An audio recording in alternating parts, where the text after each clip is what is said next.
ಈ ಎರಡು ಹೆಸರುಗಳನ್ನು ಕೇಳಿದ್ರೆ ಇಷ್ಟು ಆನಂದ ಅನಿಸ್ತದಲ್ಲ. ಯಾಕಂದ್ರೆ ಬನ್ನೇಗೌಡರು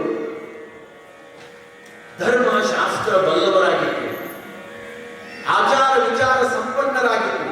ಅಂಗದ ಮೇಲೆ ಲಿಂಗವನ್ನು ನಿತ್ಯ ಧರಿಸಿಕೊಂಡು 2 ವೇಳೆ ಲಿಂಗಾರ್ಚನೆಯನ್ನು ಮಾಡಿಕೊಳ್ಳುವಂತ ಅಪರೂಪದ ಶರಣ ಸದ್ಭಕ್ತರಾಗಿತ್ತು. ಆ ಪತಿಗೆ ತಕ್ಕ ಸತಿಯಾಗಿ ಗಂಗಮ್ಮ ಅಪರೂಪದ ಸಾಧ್ವಿ ಶಿರೋಮಣಿಯಾಗಿ ಆ ಮನೆತನವನ್ನು ಬೆಳಗುವಂತ, ಆ ಊರಿಗೆ ಪುಣ್ಯದ ಫಲವನ್ನೇ ನೀಡುವಂತ ಮಹಾತಾಯಿಯಾಗಿತ್ತು. ಸತಿಪತಿಗಳಿದ್ರೆ ಹಂಗೆ ಇರಬೇಕಾಗಿತ್ತು. ಅದಕ್ಕೆ ಶರಣ ದಾಂಪತ್ಯ ಧರ್ಮ ಅಂತ ಕರೀತಾರೆ. ಗೃಹಸ್ಥರೊಳಗ ದಾಂಪತ್ಯ ಧರ್ಮದೊಳಗ 5 ಪ್ರಕಾರದ ದಾಂಪತ್ಯ ಧರ್ಮಗಳದಾವ. ಪರಮ ಶ್ರೇಷ್ಠವಾಗಿರುವಂತಹದ್ದು ಶರಣ ದಾಂಪತ್ಯ ಧರ್ಮ. ಇನ್ನು 2ನೇದು ಸುಖ ದಾಂಪತ್ಯ ಧರ್ಮ. ಇನ್ನು 3ನೇದು ಕಪಟ ದಾಂಪತ್ಯ. 4ನೇದು ವಿಕಟ ದಾಂಪತ್ಯ.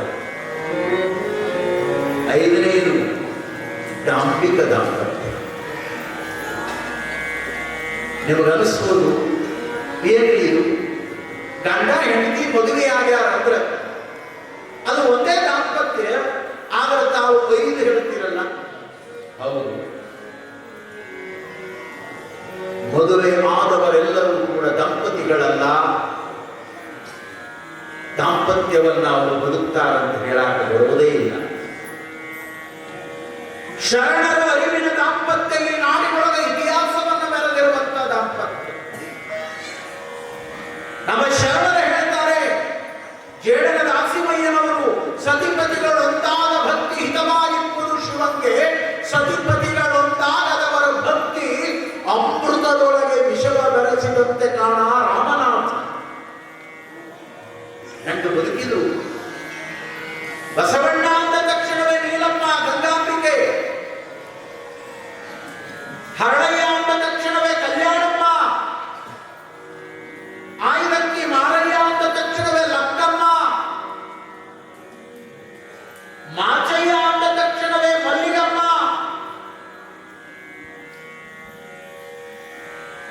ಶರಣಬಸಪ್ಪ ಅಂದ ತಕ್ಷಣವೇ ಮಾದಮ್ಮ. ಎಂತೆಂಥವ್ರು ಎಷ್ಟು ಆದರ್ಶವಾಗಿ ಬದುಕ್ಯಾರ. ಅದರೊಟ್ಟಿಗೆ ಸಂಸಾರಿಯಾಗಿದ್ದರೂ ಕೂಡ ಸಂಸಾರದ ವಿರಾಗದ ಅವಸ್ಥೆಯೊಳಗ ಬದುಕಿ ಮಹಾತ್ಯಾಗಿ ಎನಿಸಿಕೊಂಡಿರುವಂತ ಸ್ವಾಮಿ ವಿವೇಕಾನಂದರ ಗುರುಗಳಾಗಿರುವಂತ ರಾಮಕೃಷ್ಣ ಪರಮಹಂಸರು ಅವರ ಕೈ ಹಿಡಿದು ಬಾಳನ್ನು ಕೊಟ್ಟಿರುವಂತ ಮಾತೆ ಶಾರದಾದೇವಿ. ಎಂತದ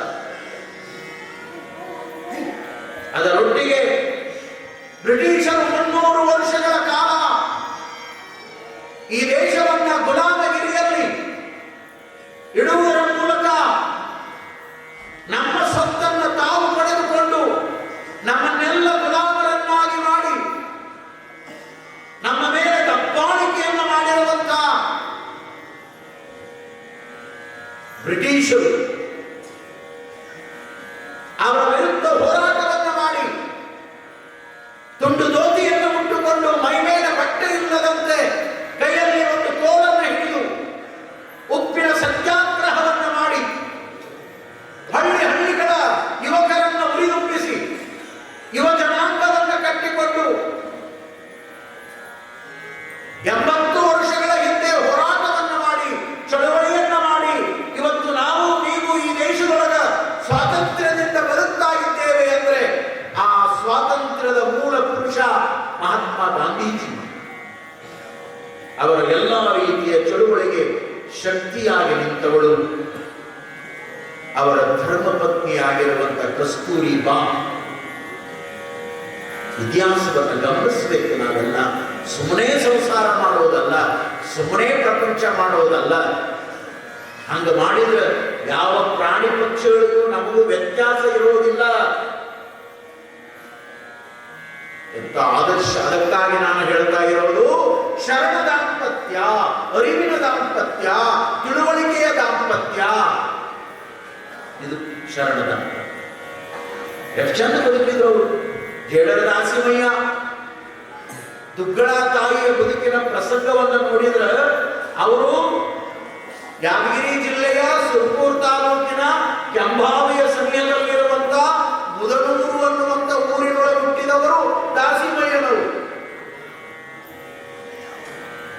ನೋಡಿ, ಗೃಹಸ್ಥ ಧರ್ಮವನ್ನು ಸ್ವೀಕಾರ ಮಾಡಬೇಕು ಅಂತ ಹೇಳಿ ಸಂಕಲ್ಪ ಮಾಡಿ ಲಿಂಗಯ್ಯನಲ್ಲಿ ಪ್ರಾರ್ಥನೆ ಮಾಡಿಕೊಂಡು ಕನ್ಯಾರ್ಥಿಯಾಗಿ ಸ್ವತಃ ತಾವೇ ಬಂದು ತಮ್ಮ ಬದುಕಿಗೆ ಬೇಕಾಗುವಂತ ಮಡದಿಯನ್ನು ಹುಡುಕಿಕೊಂಡು ಆ ದಿನಮಾನದೊಳಗೆ ನಮ್ಮ ರಾಯಚೂರು ಜಿಲ್ಲೆಯ ದೇವದುರ್ಗ ತಾಲೂಕಿನ ಬಬ್ಬೂರಿನೊಳಗಿರುವಂತ ದುಗ್ಗಳೆಯನ್ನು ಕೈ ಹಿಡಿದು ಸಂಸಾರ ಧರ್ಮವನ್ನು ನಡೆಸಿದರು. ಅವರು ಸ್ವತಃ ಅವಳನ್ನು ಕೈ ಹಿಡಿದು ಬದುಕುವಾಗ ಹೆಂಡತಿ ಬಗ್ಗೆನೇ ಒಂದು ವಚನ ಬರ್ತಾರೆ. ಬಂದುದನರಿದು ಬಳಸುವನು, ಬಂದುದನರಿದು ಪರಿಣಾಮಿಸುವಳು, ಬಂದುದನರಿದು ಬಳಸುವನು, ಬಂದುದನರಿದು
ಕುರಿತಾಗಿ ಒಂದು ವಚನ ಬರೆದಾರ್ರಿ.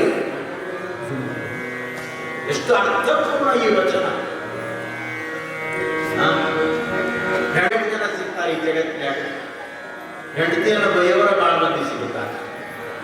ಸೊಮ್ಮ ರಸಿಕ ಕವಿಗಳು ಇನ್ನ ಗುದ್ದಾಡಿರುವ ಅಡ್ಡಿಲ್ಲ ಆಕೆ ಬಗ್ಗೆ ವರ್ಣನ ಗೀತೆಗಳನ್ನ ಭಾವಗೀತೆಗಳನ್ನು ಬರೆದಾರ. ಹೆಂಡತಿಯೊಬ್ಬಳು ಮನೆಯೊಳಗಿದ್ದರೆ ನನಗದು ಕೋಟಿ ರೂಪಾಯಿ ಅಂತ. ಇಷ್ಟೊಂದು ರೂಪಾಯಿ ಇದೆ ಬರ್ದಾರ. ಇದು ಬರ್ದಾರ ಹಾಡ್ಯಾರ.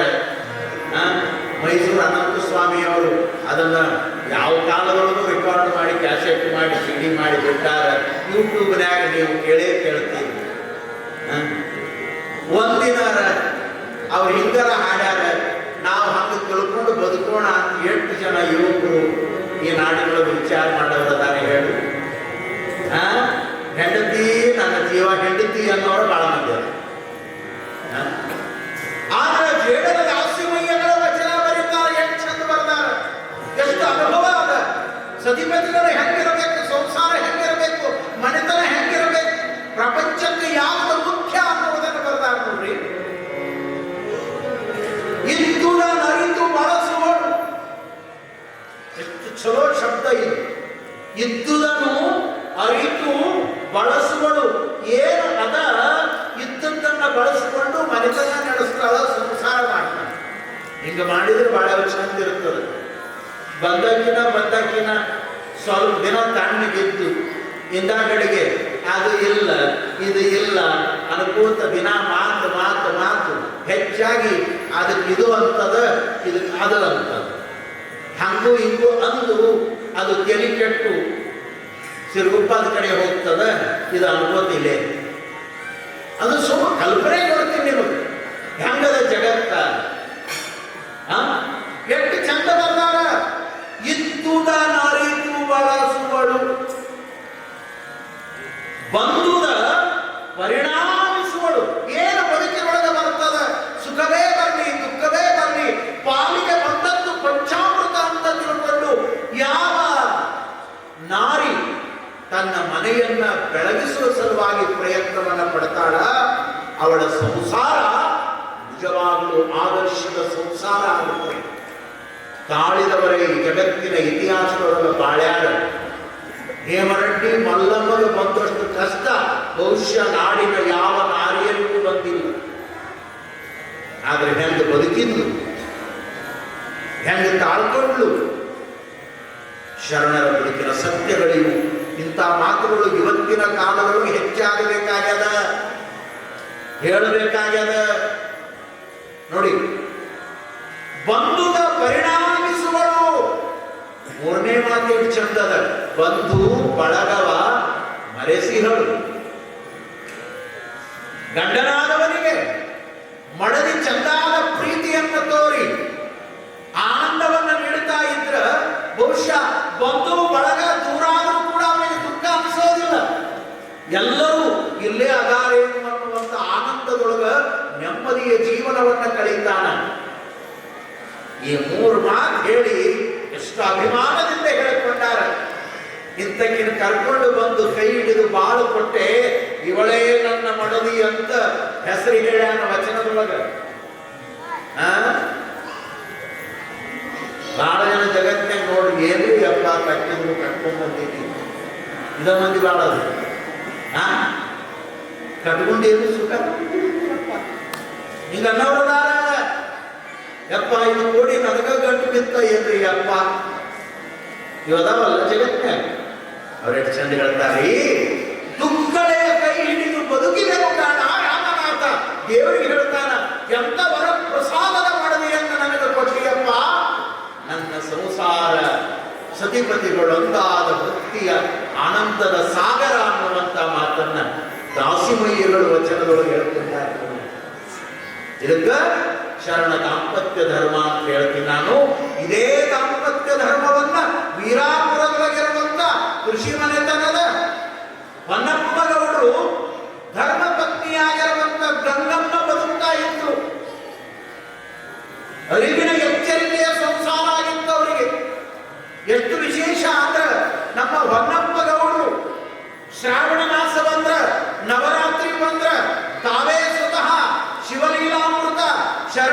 ಪಂಚಾಮೃತ ಅನ್ನುವಂತ ಗ್ರಂಥಗಳನ್ನು ಇಟ್ಕೊಂಡು ಊರವರನ್ನ ಕೂಡಿಸ್ಕೊಂಡು 4 ಸದಾಚಾರದ ವಿಚಾರದ ನುಡಿಗಳನ್ನ ಹೇಳುವಷ್ಟು ತಾಕತ್ತು ಅವರೊಳಗಿತ್ತು. ಧರ್ಮಶಾಸ್ತ್ರ ಬಲ್ಲವರಾಗಿತ್ತು. ಊರಿಗೆ ಯಾರಾದರೂ ಅತಿಥಿಗಳು ಬಂದ್ರೆ ಅವರನ್ನ ಪ್ರೀತಿಯಿಂದ ಕರ್ಕೊಂಡು ಬಂದು ಮನೆಯೊಳಗೆ ಕೂಡಿಸಿದ್ರ ಗಂಗಮ್ಮ ಅಡುಗೆ ಮಾಡಿ ನೀಡಿ ಆತಿಥ್ಯ ಮಾಡಿ ದಾಸೋಹ ಮಾಡ್ತಾ ಇತ್ತು ಮಹಾತಾಯಿ. ಇವೆಲ್ಲ ಆದರ್ಶದ ಗುಣಗಳು. ಅಷ್ಟೇ ಅಲ್ಲ, ಯಾರು ದುಃಖದೊಳಗೆ ಇರ್ತಾರೆ ಅವರ ಕಣ್ಣೀರನ್ನು ಒರೆಸ್ತಿದ್ರು ಹೊನ್ನಪ್ಪಗೌಡರು, ಗಂಗಮ್ಮನವರು. ಇನ್ನೊಂದು ವಿಶೇಷವಾದ ಗುಣ ಯಾವ ಗುಣ ಅಂದ್ರೆ ಬಹುಶಃ ನಿಮಗೆಲ್ಲ ಅಚ್ಚರಿ ಆಗ್ತದ. ಹೊನ್ನಪ್ಪಗೌಡರು, ಪಟೇಲ್ ಹೊನ್ನಪ್ಪಗೌಡರು ಮನೆಗೆ ಯಾರಾದರೂ ತೊಂದರೆಯೊಳಗಿದ್ದವರು, ನೋವಿನೊಳಗಿದ್ದವರು, ಸಂಕಟದೊಳಗಿದ್ದವರು, ಸಮಸ್ಯೆ ಉಳ್ಳವರು ಬಂದು ಅವರನ್ನ ಗುರುಗಳ ರೀತಿಯೊಳಗೆ ಗೌರವಿಸಿ, ಅಪ್ಪ ಸಂಸಾರದೊಳಗ ಸಮಸ್ಯೆ ಬಂದದ, ಏನೋ ನೆಮ್ಮದಿ ಇಲ್ಲದಂಗಾಗ್ಯದ, ಶಾಂತಿ ಇಲ್ಲದಂಗಾಗ್ಯದ ಅಂತ ಹೇಳಿದ್ರ ಹೊನ್ನಪ್ಪಗೌಡರು ಭಸ್ಮದ ಸೇವೆಯನ್ನು ಮಾಡ್ತಿದ್ರಂತ. ಇದು ನನಗೆ ಬಹಳ ಇಡಿಸಿತು ಈ ಮಾತು. ಯಾಕಂದ್ರೆ ನಮ್ಮ ಹಿಂದಿನ ಹಿರಿಯರು ಹಳ್ಳಿಗಳಲ್ಲಿ ಈ ಕೆಲಸಗಳನ್ನು ಮಾಡ್ತಿದ್ರು. ಯಾರು ಲಿಂಗ ಪೂಜೆ ಮಾಡ್ಕೋತಿದ್ರು, ಯಾರು ಆಚಾರ ಸಂಪನ್ನರಾಗಿರ್ತಿದ್ರು, ಅವರು ಐನವರೇ ಆಗಿರಬೇಕು, ಜಂಗಮರೇ ಆಗಿರಬೇಕು ಅಂತೇನಲ್ಲ.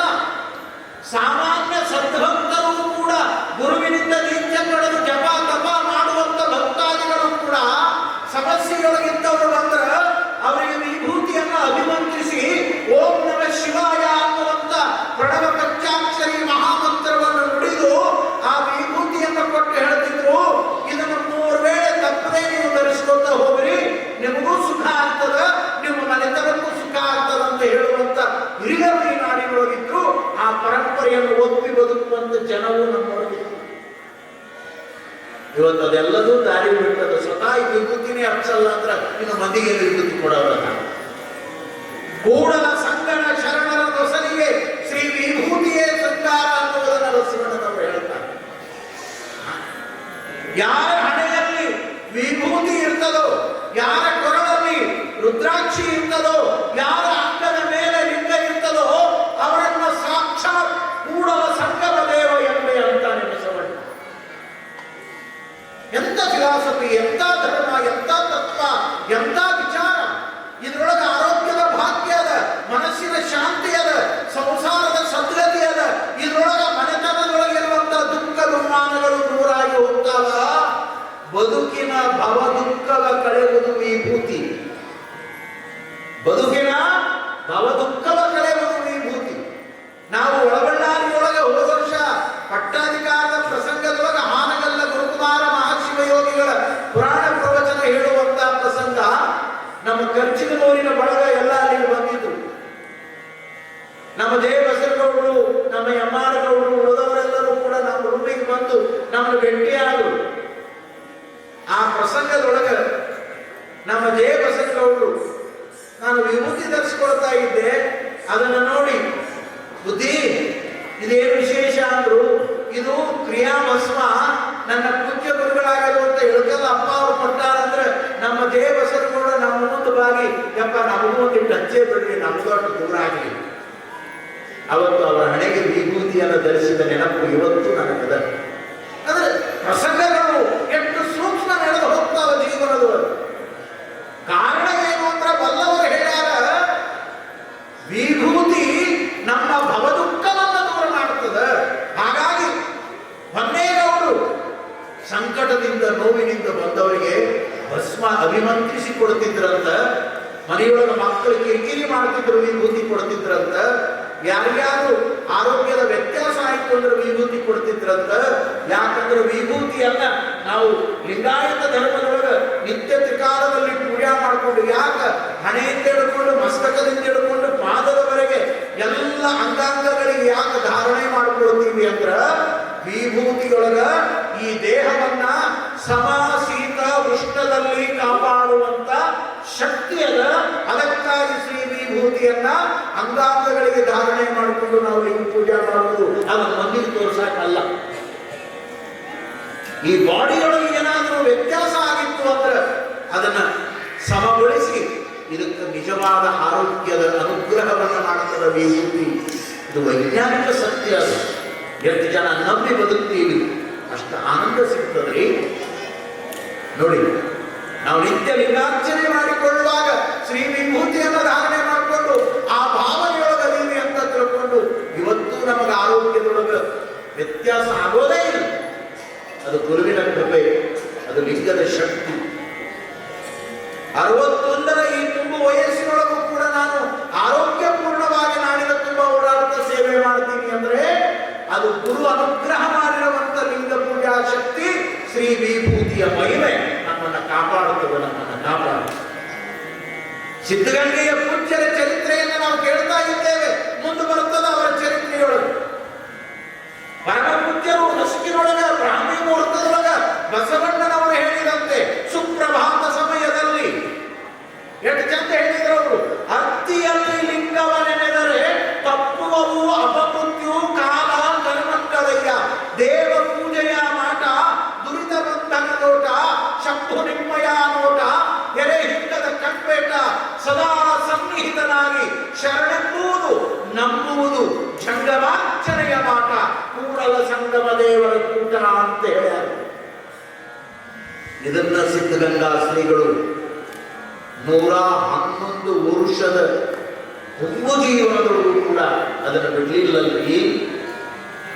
ಅವರು ಲಿಂಗಾರ್ಚನೆಗೆ ಕೂತಾಗ ಏನು ದೇಹದ ತುಂಬೆಲ್ಲ ಶ್ರೀ ವಿಭೂತಿಯನ್ನು ಧಾರಣೆ ಮಾಡಿಕೊಳ್ಳೋದೇ ಒಂದು ಆನಂದ.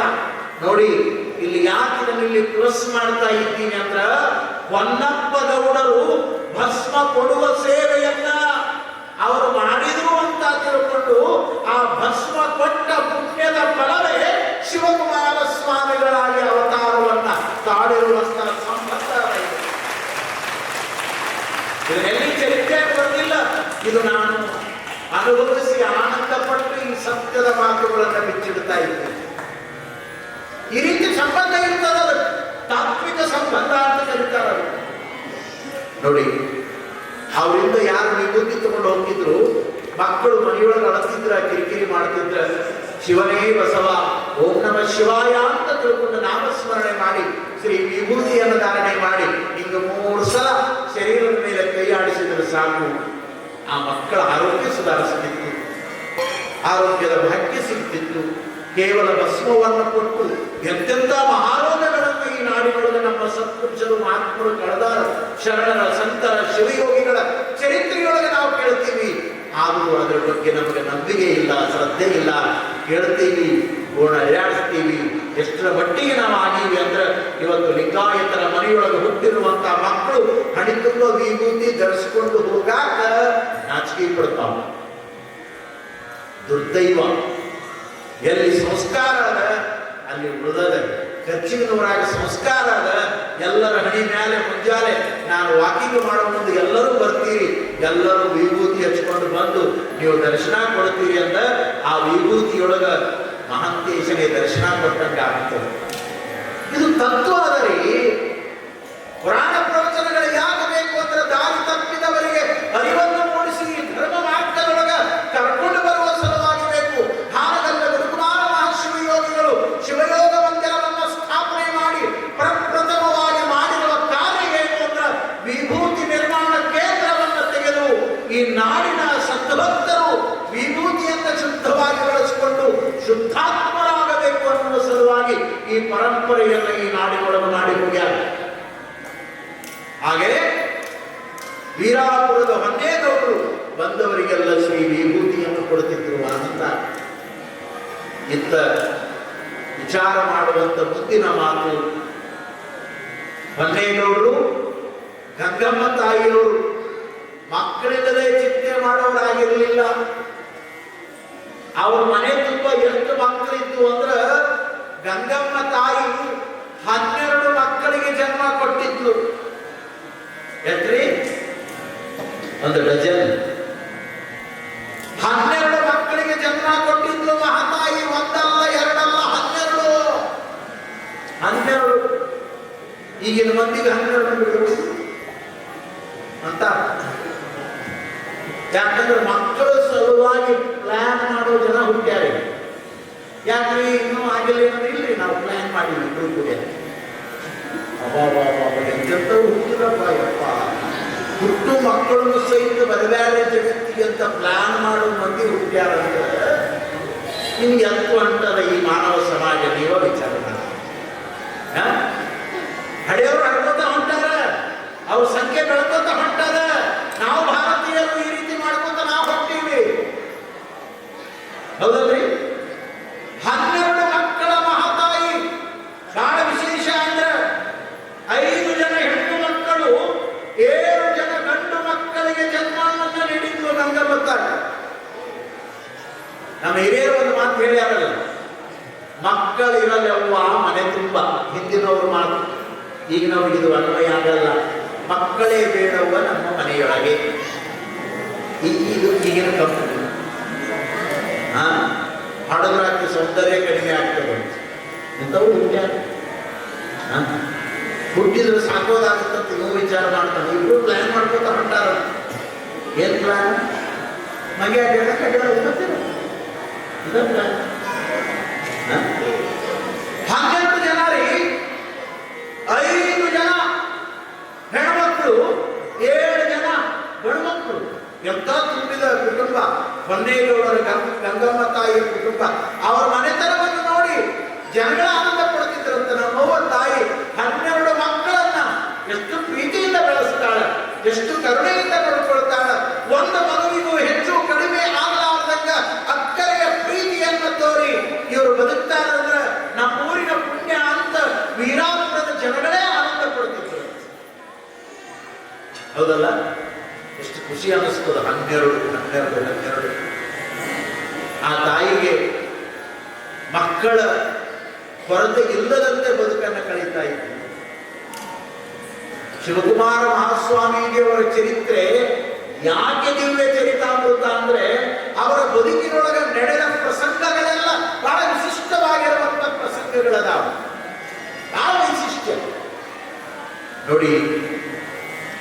12 ಜನ ಮಕ್ಕಳ ಜೊತೆಯಲ್ಲಿ ಮಹಾತಾಯಿ ಕಾಲವನ್ನು ಕಳೀತಾ ಇರುವಾಗ ಒಂದು ದಿನ ಲಿಂಗ ಪೂಜೆಗಾಗಿ ಗಂಗಮ್ಮ ತಾಯಿ ಕೂತಿರುವಾಗ ಶಿವನ ಅನುಗ್ರಹ ಆಯಿತು.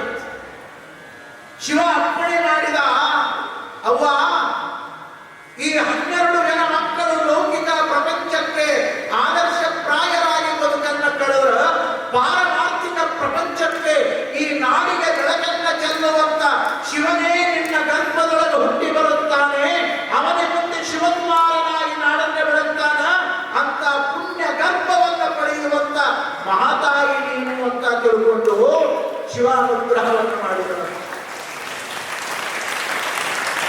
ಯಾರು ದೈವ ನಂಬಿಕೆಯುಳ್ಳ ಬದುಕನ್ನು ಕಳೀತಾರ ಅವರಿಗಿಂತ ಅನುಭವಗಳಾಗ್ತವೆ, ಅವರಿಗಿಂತ ಮನಸ್ಸಿನ ಸ್ಥಿತಿ ಇರುತ್ತದೆ. ಎಲ್ಲದಕ್ಕೂ ಶಿವನ ಪ್ರಸಾದ ಅನ್ನುವಂಥ ಭಾವಗಳನ್ನು ಅವರು ಬದುಕ್ತಿರ್ತಾರೆ. ಹೀಗೆ ಗಂಗಮ್ಮ ತಾಯಿ ಕಂಡುಕೊಂಡ ಸತ್ಯವನ್ನ ಹೊನ್ನೇಗೌಡರ ಮುಂದೆ ಹೇಳಿಕೊಂಡಾಗ ಹೊನ್ನೇಗೌಡರು ಶರಣ ಸಂಸ್ಕೃತಿಯನ್ನ, ಶಾಸ್ತ್ರ ಧರ್ಮವನ್ನ ಬಲ್ಲವರಾಗಿದ್ರು. ಸುಖ ದುಃಖ ನೋವು ನಲಿವು ಸಂಸಾರ ಪ್ರಪಂಚ ಪಾರಮಾರ್ಥ ಶರಣರ ಅರಿವಿನ ಧರ್ಮ ಎಲ್ಲದರ ಬಗ್ಗೆ ಅವರಿಗೆ ಅರಿವಿತ್ತು. ಅವರು ನಗುತ್ತಾ ಒಂದು ಮಾತನ್ನ ಹೇಳ್ತಾರೆ, ಗಂಗಾ ನೀನು ಮಾಡಿದ ಪುಣ್ಯ ಧರ್ಮದ ಫಲವೇ ನಿನ್ನ ಗರ್ಭದೊಳಗ 13ನೇ ಮಗುವಾಗಿ ಜಗತ್ತಿಗೆ ಬರ್ತದಂದ್ರ ಬಹುಶಃ ನೀನು ಮಹಾತಾಯಿ ಅಂತ ಸ್ವತಃ ಪತಿಯಾಗಿರುವಂತ ಹೊನ್ನೇಗೌಡರು ಆನಂದ ಪಟ್ಟರಂತೆ.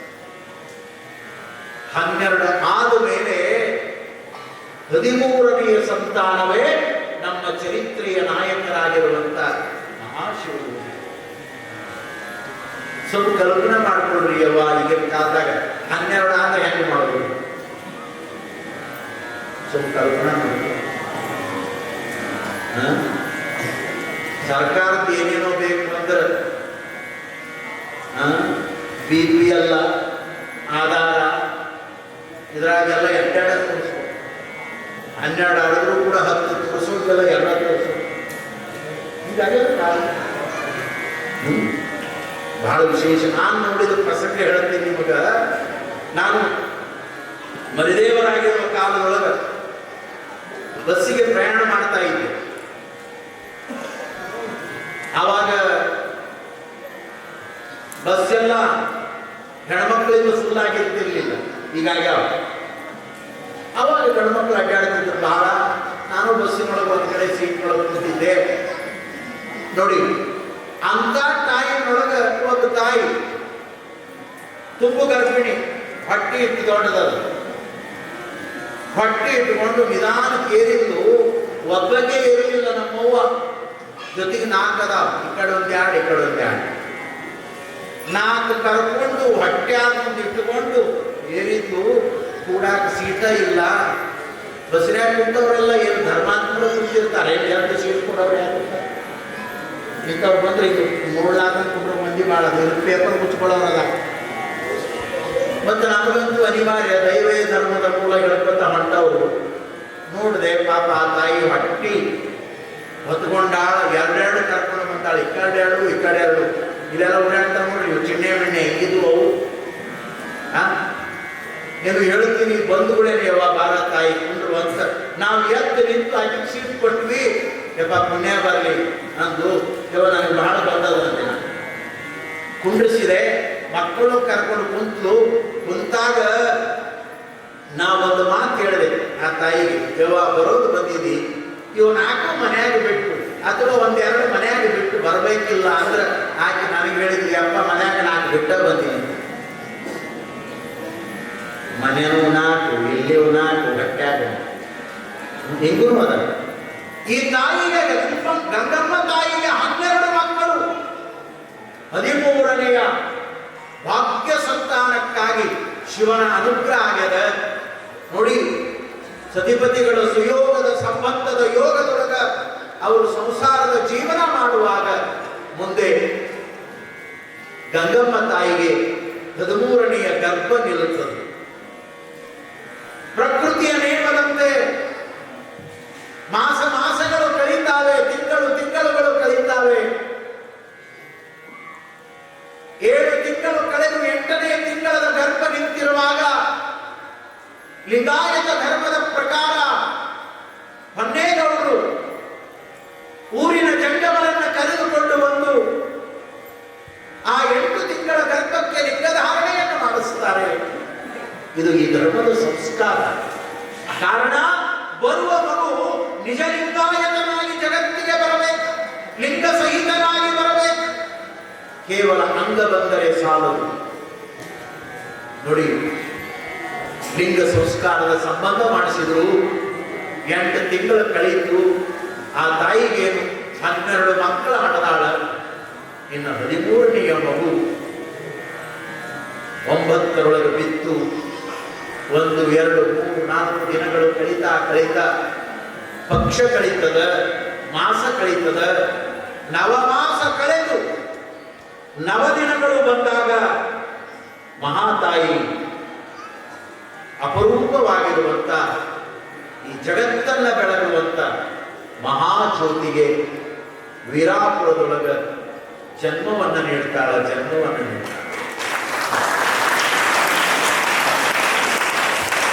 ಬಹಳ ವಿಶೇಷವಾಗಿರುವಂತ 1908 ಏಪ್ರಿಲ್ 1ನೇ ತಾರೀಕು ವೀರಾಪುರದ ಗಂಗಮ್ಮ ತಾಯಿಯ ಪುಣ್ಯಗರ್ಭದಿಂದ ಜಗತ್ತನ್ನ ಬೆಳಗುವಂತ ಮಹಾಪುಣ್ಯಾತ್ಮನ ಅವತಾರ ಆಯಿತು. ಆ ಪುರುಷನ ಅವತಾರ ಆದಾಗ ಬಹುಶಃ ಬಲ್ಲವರು ಒಂದು ಮಾತು ಹೇಳ್ತಾರೆ, ಮಹಾತ್ಮರು ಜಗತ್ತಿಗೆ ಬಂದ್ರ ಏನಾಗುತ್ತದ ಅಂತ ಹೇಳ್ಯಾರ. ಸಂಸ್ಕೃತದೊಳಗೆ ಬಹಳ ಚಂದ ಹೇಳ್ಯಾರ, ಕುಲಂ ಪವಿತ್ರಂ ಜನನೀ ಕೃತಾರ್ಥ. ಅವರ ಕುಲ ಉದ್ಧಾರ ಆಗ್ತದಂತ. ಜನ್ಮ ನೀಡಿರುವಂತ ಜನನಿಯೂ ಕೂಡ ಕೃತಾರ್ಥಳಾಗ್ತಾಳಂತ. ಜನ್ಮ ನೀಡಿರುವ ಆ ಜನ್ಮದಾತೆಯ ಪಾದದ ಅಡಿಯಲ್ಲಿರುವಂತ ಆ ನೆಲವೂ ಕೂಡ ಪವಿತ್ರ ಆಗ್ತದೆ. ಅಂತ ಪವಿತ್ರಾತ್ಮರಾಗಿರುವಂತ ಮಹಾನುಭಾವನ ಅವತಾರ ಆಯಿತು. ಮನೆತನದ ಶಿಷ್ಟಾಚಾರದ ಸಂಪ್ರದಾಯದಂತೆ ಸೂರಗಿತ್ತಿಯರು ಆ ಮಗುವನ್ನ ಮಡಿಯುಡಿಯಿಂದ ಪ್ರೀತಿಯಿಂದ ಜಗತ್ತಿಗೆ ಸ್ವಾಗತ ಮಾಡಿಕೊಂಡರು. ಮುಂದೆ ನಿತ್ಯ ನೀರನ್ನ ಎರಿತಾರೆ. ಮನೆತನದ ಸಂಪ್ರದಾಯದಂತೆ ಲಿಂಗವನ್ನು ಕಟ್ಟಿಸುವುದರ ಮೂಲಕ, ಜಂಗಮರಿಂದ ಪಾದೋದಕದ ಕ್ರಿಯೆಯನ್ನು ಮಾಡಿಸುವುದರ ಮೂಲಕ 16ನೇ ದಿನದೊಳಗೆ ವೀರಾಪುರದ ಹೊನ್ನೇಗೌಡರ ಆ ಪವಿತ್ರವಾಗಿರುವಂಥ ಕಾಯಕದ ಮನೆತನದೊಳಗೆ ತೊಟ್ಟಿಲನ್ನು ಕಟ್ಟಿ ಒಂದು ಬಳಗಕ್ಕೆ ಆಮಂತ್ರಣವನ್ನು ಕೊಟ್ಟು ವೀರಾಪುರದ ಸಮಸ್ತ ಭಕ್ತಾದಿಗಳಿಗೂ ಕೂಡ ಆಮಂತ್ರಣವನ್ನು ನೀಡಿ ಆ ಪವಿತ್ರವಾದ ಊರೊಳಗ ನೆಲದೊಳಗ ಆ ಮಗುವಿಗೆ ನಾಮಕರಣವನ್ನು ಮಾಡಿದರು. ಶಿವನ ಅನುಗ್ರಹದಿಂದ ಗಂಗಾ, ನೀನು ಈ ಮಗುವನ್ನು ಪಡೆದಿರೋದ್ರಿಂದ ಈ ಮಗುವಿಗೆ ಶಿವಣ್ಣ ಶಿವಣ್ಣ ಶಿವಣ್ಣ ಅಂತ ತಿಳ್ಕೊಂಡು ನಾಮಕರಣ ಮಾಡೋಣ ಅನ್ನುವಂಥ ಭಾವನೆಯೊಂದಿಗೆ ತೊಟ್ಟಿಲನ್ನು ಕಟ್ಟಿ ಶೃಂಗರಿಸಿ ಜೋಗುಳದ ಲಾವಿಯನ್ನು ಹಾಡಿ ಮುದ್ದು ಮಗುವನ್ನು ತೊಟ್ಟಿಲಲ್ಲಿ ಮಲಗಿಸಿ ಆ ಮಗುವಿಗೆ ಶಿವಣ್ಣ ಶಿವಣ್ಣ ಶಿವಕುಮಾರ ಅಂತ ತಿಳ್ಕೊಂಡು ನಾಮಕರಣವನ್ನು ಮಾಡಿದರು ಅನ್ನುವಂಥ ಚರಿತ್ರೆಯನ್ನ ಅವರ ದಿವ್ಯ ಚರಿತಾಮೃತದಲ್ಲಿ ನಾವು ನೋಡುತ್ತೇವೆ. ಅಂತ ಅಪರೂಪದ ಪ್ರಸಂಗಕ್ಕೆ 1908 ಏಪ್ರಿಲ್ 1ಕ್ಕೆ ಜನನ ಆಗಿ ಮುಂದೆ 16 ದಿನಗಳ ನಂತರ ಅಲ್ಲಿ ನಡೆದಿರುವಂಥ ತೊಟ್ಟಿಲನ್ನ ಮತ್ತೊಮ್ಮೆ ಕಂಚಿಗನೂರಿನ ಮಹಾಂತೇಶ್ವರ ಮಠದ ಈ ಪುಣ್ಯ ಪ್ರಾಂಗಣದಲ್ಲಿ ಕಂಚಿಗನೂರಿನ ನನ್ನ ತಾಯಂದಿರು ಎಲ್ಲ ಭಕ್ತಾದಿಗಳು ಆ ಯಾವ ಅಪರೂಪವಾಗಿರುವಂಥ ಪೂಜ್ಯರ ಅಡಿಯಲ್ಲಿ ಉಡಿಯಾಗಿ ಬೆಳೆದಿರುವಂಥ ನಮ್ಮ ವಿದ್ಯಾರ್ಥಿಗಳ ಬಳಗ ಇವೆಲ್ಲ ಸಂಕಲ್ಪ ಮಾಡಿ ಇವತ್ತು ಆ ಪರಮಶಿವ ಯೋಗಿಯ ಒಂದು ಸತ್ಯದ ಮಾತನ್ನ ನಿಮ್ಮ ಮುಂದೆ ಹೇಳ್ತೀನಿ. ಕರ್ನಾಟಕದ ಇತಿಹಾಸದೊಳಗ ಮತ್ತೊಮ್ಮೆ ಡಾಕ್ಟರ್ ಶಿವಕುಮಾರ ಮಹಾಸ್ವಾಮಿಗಳ ಹೆಸರಿನ ಮೇಲೆ ತೊಟ್ಟಿಲನ್ನ ಕಟ್ಟಿ ತೊಟ್ಟಿಲದ ಕಾರ್ಯವನ್ನ ಮಾಡಿರುವಂತ ಏಕೈಕ ಮೊದಲನೆಯ ಊರು ಯಾರಾದ್ರೂ ಇದ್ರ ಅದು ಕಂಚಿಗನೂರು. ಇನ್ನು ಇಡ್ಲಿ ಶುರುವಾಯ್ತು. ಇನ್ನು ಕಂಚಿಗನೂರಾಗ ಆಗ್ಯದಂದ್ರೆ ಆಗಲೇ ಕರೂರವರು ಫೋನ್ ಮಾಡ್ಯಾರ, ನಮ್ಮೂರಾಗೂ ಆಗ್ಬೇಕ್ರಿ, ಯಪ್ಪ ನೀವ ಬರ್ಬೇಕ್ರಿ. ನಾನಂತೆ ನಿಮ್ಮ ಡೇಟಿಗೆ ನಾ ಖಾಲಿ ಇಲ್ಲೋ, ನಂದು ಮುಗುಳು ಕೊಡೋದು ಫಿಕ್ಸ್ ಆಗ್ಯದ ಕಾರ್ಯಕ್ರಮ. ಅವತ್ತೇನು ಶುರುವಾಗ್ತದ ಅವತ್ತ ಕರೂರಿಗೆ ಶುರುವಾಗ್ತದೆ 26 ದಿನದ ಕಾರ್ಯಕ್ರಮ. ಅವಾಗ ಅವರ ಅಂದ್ರು ಬುದ್ಧಿ ನೀವು ಬಂದ್ರೆ ಚಲೋ ಆಗ್ತದೆ, ಹಿಂದಕ್ಕೆ ಬಂದು 25ನೇ ವರ್ಷದ ಬಹಳ ವಿಶಿಷ್ಟವಾದ ಕಾರ್ಯಕ್ರಮ ನಮ್ಮ ಊರೊಳಗೆ ಮರೆಯಲಾರ್ದಂಗೆ ಮಾಡಿಕೊಟ್ಟು ಹೋಗಿರಿ, ಮತ್ತು ಈ ಸಲ ನೀವ ಬರಬೇಕು. ಅವ್ರು ಹಿರಿಯರೆಲ್ಲ ಇಲ್ಲಿ ಬರೋರದಾರ ಈಗ ಆಮಂತ್ರಣ ಮಾಡಾಕ. ಅವ್ರ ಅಂತಾರ, ಯಪ್ಪ ಅಲ್ಲಿ 11 ದಿನ ಮುಗಳು ಕೂಡ ಮುಗಿಸ್ಕೊಂಡು ಇಲ್ಲಿಗೆ ಬರ್ರಿ, 11 ದಿನಕ್ಕೆ ಯಾರನ್ನ ಕಳಿಸಿ ಹೇಳ್ಯಾರ. ಇವ್ರು ಕೂಡ ಎಲ್ಲ ಮಾತಾಡ್ಕೊಂಡು ಮುಂದೆ ನಿರ್ಣಯ ತಗೋತೀವಿ. ಅವ್ರು ಬಂದ ಮೇಲೆ ಅಲ್ಲೊಂದು ತೊಟ್ಲಾಕಟ್ಟಿ ಜೋಗಳ ಹಾಡುವಂಥ ಯೋಗ 2ನೇ ಸಲ ನಮ್ಗೆ ಸಿಗ್ತದೆ. ಈ ಪರಂಪರೆ ಎಷ್ಟು ಬೆಳೆದು ಹೋಗ್ತದಂದ್ರೆ ಇವತ್ತು ಫೇಸ್ಬುಕ್ ಮೂಲಕ ಲೈವ್ ನೋಡ್ತಾ ಇದ್ದಾರೆ. ನಾನು ನಮ್ಮ ಪಂಪನಗೌಡರನ್ನು ಕೇಳಿದೆ, ಎಷ್ಟು ಜನ ಜಾಯಿನ್ ಆಗಿದ್ರು ಅಂದ್ರೆ ನಿನ್ನೆ 30,000 ಜನ ಈ ಪ್ರವಚನವನ್ನು ನೋಡ್ಯಾರ.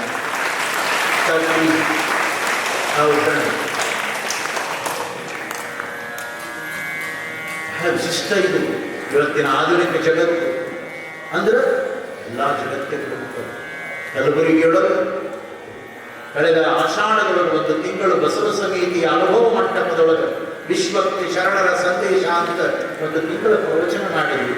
ನನ್ನ ಎಲ್ಲ ಬಳಗ ನೋಡಿ, 6 ಗಂಟೆಗೆ ಪ್ರಾರಂಭ ಆಗ್ತಿತ್ತು, 8 ಗಂಟೆಗೆ ಮಂಗಲ ದಿನ ಲೈವ್. 1 ಸೆಕೆಂಡ್ ಹೆಚ್ಚಿಲ್ಲ, ಕಡಿಮೆ ಇಲ್ಲ. ಯಾಕಂದ್ರೆ ಸಮಯ ಪಾಲನೆ ಇದ್ರೆ ಅದೆಲ್ಲ ಶಿಸ್ತಾಗಿ ನಡೀತದೆ. ನಿತ್ಯ ಲೈವ್ ಬಿಟ್ರೆ ಬಸವ ಸಮಿತಿಯಿಂದ ಅರವಿಂದ್ ಜತ್ತಿ ಅಣ್ಣ ಅವರು ವೇದಿಕೆಗೆ ಬಂದಾಗ ಹೇಳಿದರು, ಬುದ್ಧಿ ನೀವು ರೆಕಾರ್ಡ್ ಮಾಡಿದ್ರಿ ಈ ಲೈವ್ ಪ್ರವಚನವನ್ನ 16 ಲಕ್ಷ ಜನಗಳು ನಿತ್ಯ ನೋಡ್ಯಾರ. ಅಮೇರಿಕಾದವರು, ಕೆನಡಾದವರು, ಇಂಗ್ಲೆಂಡಿನವರು, ಎಷ್ಟು ಅಪರೂಪ ಇರ್ತದೆ. ಹಾಗಾಗಿ ಇವತ್ತೇನು ಇದು ಲೈವ್ ಮಟ್ಟದ, ಇದು ಯೂಟ್ಯೂಬ್ನೊಳಗೆ ರೆಕಾರ್ಡ್ ಆಗ್ತದೆ. ನೀವು ಸೇವ್ ಮಾಡಿಕೊಂಡ್ರೆ ಬರೀ ಇವತ್ತೊಂದೇ ಅಲ್ಲ, ನೀವು ಉಸಿರಿರೋ ತನ ಈ ಚರಿತ್ರೆಯನ್ನು ಕೇಳಾಕ ಅದರೊಳಗೆಲ್ಲ ಸಿಗ್ತಾವ.